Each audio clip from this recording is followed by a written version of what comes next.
श्री वैभवलक्ष्मीची कहाणी. आटपाट नगर होतं. ते नगर खूप मोठं होतं. त्या नगरामध्ये अनेक लोक व्यसनी होते. त्यामुळे त्यांचा प्रपंच दुःखी झाला होता. गावातील लोक आपापसात संघर्ष करीत होते. त्याच गावामध्ये सुनीता राहत होती. त्यांचा देवावर पूर्ण विश्वास होता. परमार्थाच्या आधारावरती त्यांचा प्रपंच सुखाने चालत होता. सुनीताच्या पतीला दुर्जनांची संगत लागली. ते व्यसनी बनले. त्यांच्या हातून काही कामधंदा होईना. घरातील पैशाची आवक कमी झाली. रोजच्या भोजनाचीही सोय होईनाशी झाली. सुनीताचे पती मनोहर भिक्षाधीश बनले. घरातील सारे समाधान नाहीसे झाले. घराची दारे मोडून दारिद्र्य आत घुसले. रात्रंदिवस सुनीताची काळजी वाढू लागली. उपासमार होऊ लागली. तरी पण तिने आपली पाठपूजा काही सोडली नाही. परमश्रद्धायुक्त अंतकरणाने ती देवाची भक्ती करू लागली. एके दिवशी अचानक एक सत्पुरुष येऊन उभे राहिले. सुनीता घाबरली. सत्पुरुषाच्या झोळीत टाकायला तिच्याजवळ काहीच नव्हते. एका गरीब बाईने दिलेली शिळी भाकरी घरात होती. तिच्या पतीच्या ताटात 2 घास वाढावेत या उद्देशाने ती राखून ठेवली होती.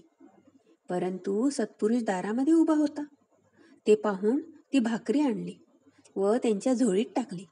सत्पुरुषाने त्या भाकरीचा स्वीकार केला. परंतु सुनीताचा चेहरा पाहून त्याला शंका आली आणि तिला विचारले, बाईसाहेब, आपला चेहरा एवढा उदास का? त्यावेळी सुनीताने आपली सारी कहाणी सांगितली. ते सारे ऐकून सत्पुरुषाने सांगितले, आपणास मी एक व्रत सांगतो. ते आपण करावे, म्हणजे आपले दिवस बदलतील. गेलेले वैभव परत प्राप्त होईल. पती पुन्हा सन्मार्गाला लागेल. दारिद्र्य संपून जाईल आणि सुखाचे दिवस येतील. हे व्रत असे आहे. दर शुक्रवारी सायंकाळी दिवे लागण्याच्या वेळी 2 दागिन्यांची पूजा करावी. हळदी कुंकू लावून लाल फुलाने पूजा करावी. गोड पदार्थ करून अलंकार रूपी देवाला नैवेद्य दाखवावा. आरती करावी आणि घरातील सर्व लोकांना नैवेद्याचा प्रसाद द्यावा. सुनीता महात्म्याच्या पाया पडली. तिच्या डोळ्यात आनंद अश्रू उभे राहिले. महात्म्याने तिच्याकडून घेतलेली भाकरी तिला प्रसाद म्हणून परत दिली आणि ते निघून गेले.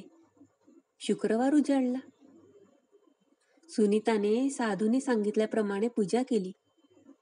2 शुक्रवार निघून गेले आणि 3रा शुक्रवार उजडला. आज दिवा लावण्यास घरी तेलही नव्हते. काय करावे हे तिला समजेना.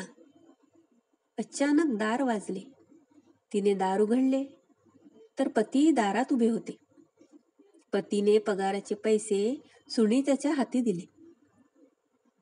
मनोहर रावांचा बदललेला स्वभाव पाहून सुनीताने त्यांना विचारले की आपल्या वागण्यामध्ये एवढा बदल कसा झाला?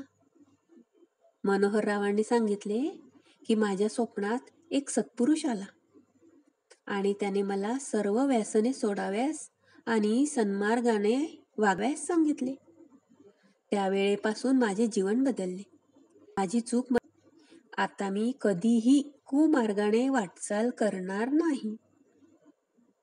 पतीचे बदललेले जीवन पाहून सुनीताला खूप आनंद झाला. तिने बाजारातून वस्तू आणल्या. मनोभावे वैभवलक्ष्मीची पूजा केली. गेलेले सर्व वैभव परत मिळाले.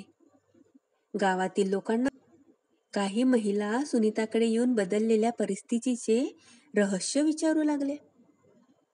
सुनीताने वैभवलक्ष्मीचे व्रत सर्वांना सांगितले. त्या महिलांच्याही काही अडचणी होत्या. त्यांनी व्रत केले आणि त्यांची संकटे दूर झाली. गावातील अनेक महिलांनी व्रत केले.